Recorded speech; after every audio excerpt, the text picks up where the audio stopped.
that is better? It is better po na dapat sa national government ang humawak po nitong batas na National Not Land Use Act. everybody agrees with you.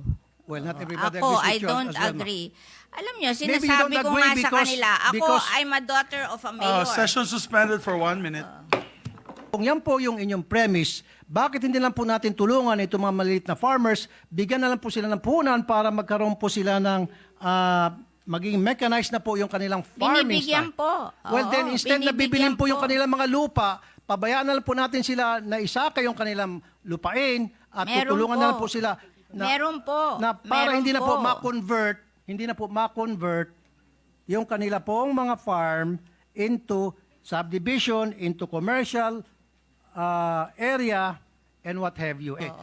So I have no guilt to any rice farmers. I'm not All saying- the money that came from the rice tarification I'm not saying po were na kayo po'y given guilty. back to the rice farmers. I wrote that law. I know. Ako po because yan, I studied the difference between us and the rice farmers of Vietnam. and this is the reason kung bakit po talaga kailangan mai-push na po natin itong National Land Use Act. At hindi ko po alam kung bakit hanggang ngayon 4 na presidente na po ang dumaan at hindi pa rin po ito mapasa-pasa. Hindi ko po alam kung bakit. Ano pong ginagawa ng DA na yung pong mga farmland ay nako-convert na po sa nagiging residential area na po at commercial area.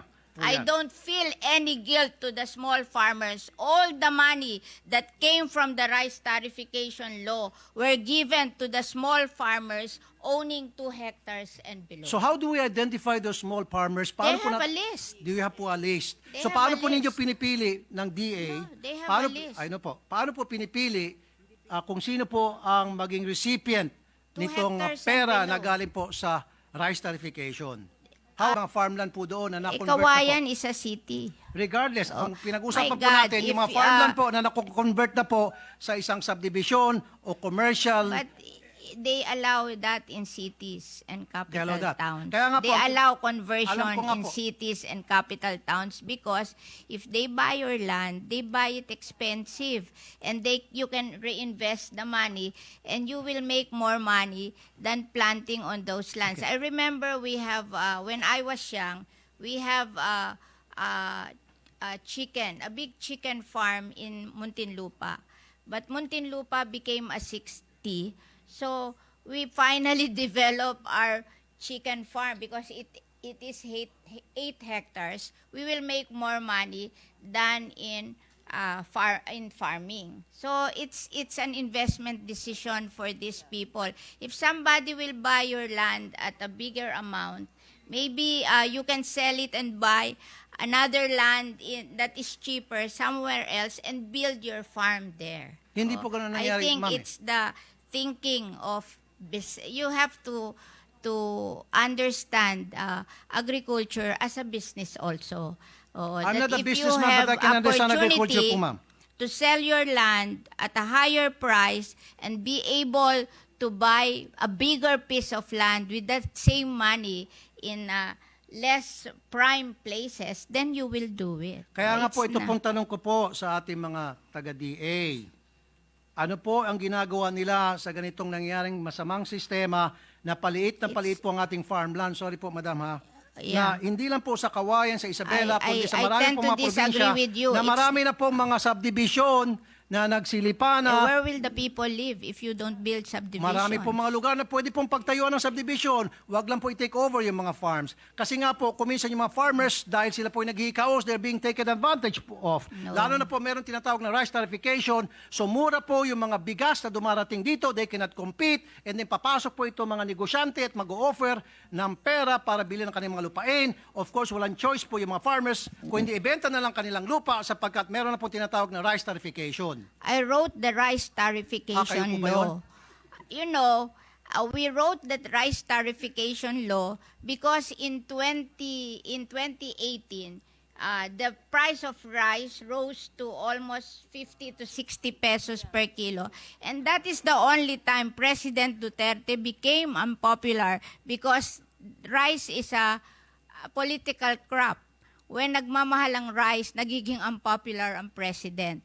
And the World Bank, we signed that WTO agreement in 1995, and they gave us 25 years to be competitive, but we failed to be competitive after 25 years. And if we don't open or liberalize the importation of rice, they will bring down our credit rating. And we have plenty of loans abroad, and we have to pay higher interest for those loans, so it will be a loss to the Philippine government. So what I did when they asked me to write the rice tariffication law, I gave all the money from the collection of rice tariff to the small farmers. 10 billion for the Rice Competitiveness Enhancement RCE. Fund, 5 billion for mechanization, 3 billion for seeds, 1 billion for loans, 1 billion for training.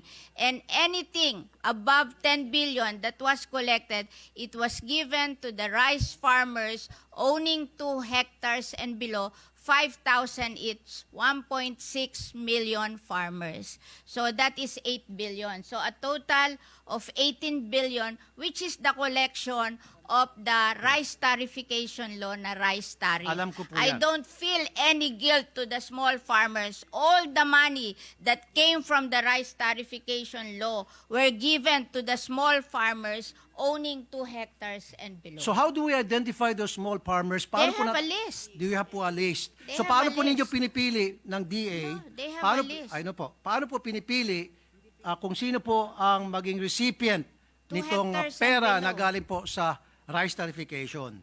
How are they being They have a identified? list of farmers owning 2 hectares and below. So, Oh, meron po magpapalista ka sa kanila. They have RSBSA. Okay. Oo. So I have no guilt to any rice farmers. I'm not All saying- the money that came from the rice tariffication I'm not saying po were na kayo po'y given guilty. back to the rice farmers. I wrote that law. I know. Ako po Because yan. I studied the difference between us and the rice farmers of Vietnam. The rice farmers of Vietnam, they produce their palay at 6 pesos per kilo. We in the Philippines, we produce our palay at 12 pesos per kilo. The 6 pesos difference, I look at it. And 350 is labor. That means we're not mechanized. And 250 is the productivity of the seed. So there's something wrong with our seed. So when I wrote that Rice Competitiveness Enhancement Fund, I gave 5 billion to mechanization and 3 billion to seed distribution, and also to train them to do the same seeds with their own farm. I am teaching them to learn how to do inbred seedlings. Okay. Are you finished po, ma'am? Yes, yes. Okay. Let's go back po dun sa food security. Alam ko po Hindi ako nag-isip. na meron pong tinatawag na Rice Comprehensive Enhancement Fund. Rice Competitiveness Competitive, Enhancement okay. Fund. Enhancement Fund. Nasabi niyo po sa akin, so dapat may 2 hectares yung farmer para sila po ay mag-qualify dyan. Okay na po tayo dyan.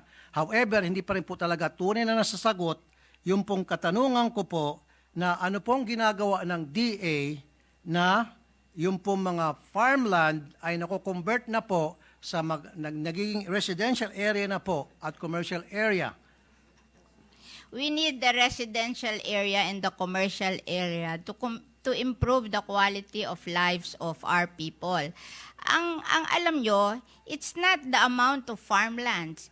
It's the efficiency of using these farmlands. Alam nyo, pag maganda ang seeds mo at mechanized ka, even with smaller area of farmlands, you can do better Kaya nga and po, ma'am, earn eh. more. Kaya nga we're teaching the farmers to do mechanization and to plant better seedlings and to teach them that they have to operate their farm as a small business so they will make more money.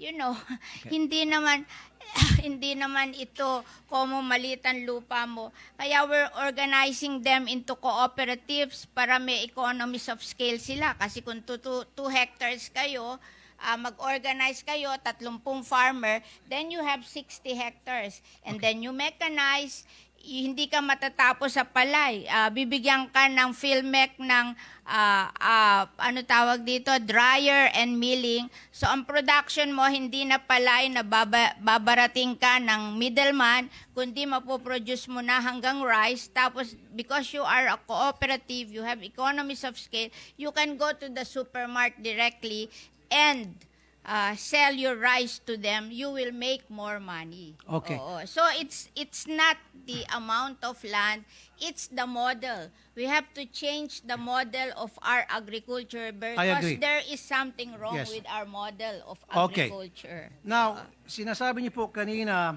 na the farmers has to use mechanized technology. Kaya nga po, it is not how small the farm is at kailangan po magkaroon ng improvement sa isang lugar, kaya kailangan po magkaroon ng mag-subdivision.